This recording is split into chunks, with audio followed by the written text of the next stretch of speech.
Salam, hər vaxtınız xeyir olsun. Bu videoda mən ismin hallarına toxunacağam. İsmin hallarından adlıq, yəlik və təsirlik. Biz bilirik ki, adlıq halın heç bir şəkilçisi yoxdur. Yəliklə təsirliyin isə özünə məxsus şəkilçiləri vardır. Və eyni zamanda yəliklə təsirlik qeyri-müəyyən ola bilirlər. Qeyri-müəyyən olduqda da görünüşdə adlıq hala bənzəyirlər. Şəkilçiləri yazılmır, amma asanlıqla bərpa oluna bilir. Adlıq hala bənzədiyi üçün də bu şagirdlərdə çaşqınlıq yaradır. İndi bunu biz necə ayırt edə bilərik, ona baxacağıq. Birinci cümləyə baxsaq, qala divarları möhkəmdir. Biz qala sözünə nəzər salsaq, görürük ki, görünüşdə adlıq hala bənzəyir. Ancaq adlıq halda deyil, qeyri-müəyyən yəlikdir. Bunu necə bilirəm? Deməli, biz asanlıqla əgər yəlik haldısa şəkilçisini bərpa edə bilirik. Əgər adlıq haldısa, o zaman bərpa edə bilmərik, çünki adlıq halının heç bir şəkilçisi yoxdur. Əgər biz burada qala sözündə qalanın yazsaq, qalanın divarları möhkəmdir. Biz artıq yəliyin şəkilçisini bərpa etdik və yəlik hal olduğunu gördük. Yəni, heç bir pozuntu əmələ gəlmədi, uyğunsuzluq yaranmadı. Qalanın divarları möhkəmdir. Və eyni zamanda burada diqqət etsək, divarları sözü qalaya mənsubdur. Deməli, divarları sözündəki I mənsubiyyə şəkilçisidir. Mənsubiyyə şəkilçili sözdür. Özündən əvvəl yəlik hallı söz istəyir.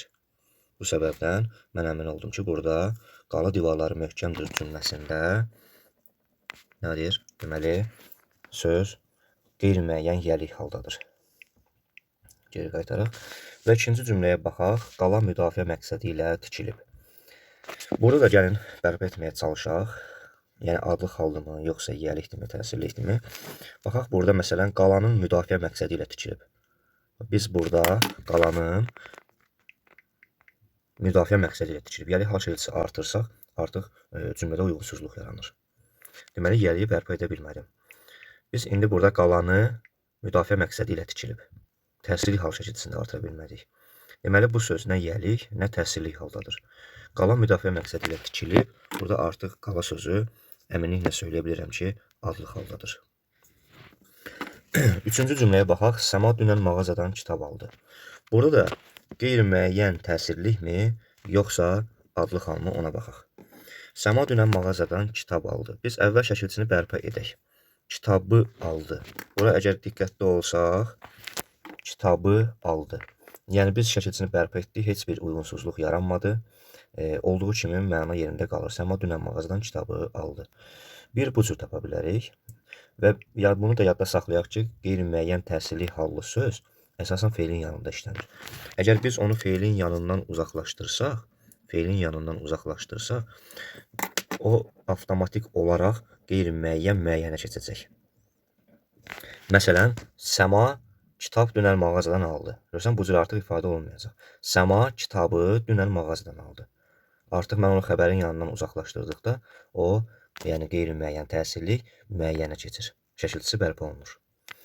Və yaxud da bu cür ola bilər. Səma dünən mağazadan kitab sözünün qarşısına o, bu şəxs əvəzliyi qoymaqla. Əgər o, bu şəxs əvəzliyini qoyaramsa, o zaman qeyri-müəyyən təsirlikdirsə, şəkilçisi bərpa olunacaq, müəyyən olacaq. Adlıq haldısa, yenə də olduğu kimi qalacaq. Səma dünən mağazadan bu kitabı aldı. Bu kitab aldı demirəm artıq. Səma dünən mağazadan bu kitabı aldı. Burada artıq məcbur olur müəyyənə keçməyə. Deməli, qeyri-müəyyən təsirlik halının olduğunu bilmək üçün əvvəl şəkilçisini bərpa edirik, yoxlayırıq. Bu bir. İkincisi, qeyri-müəyyən təsirlik halda söz xəbərin yanında işləndiyi üçün biz onu xəbərin yanından ayırırıq, yəni uzaqlaşdırırıq və qarşısına o, bu işarə əvəzliyi qoyuruq.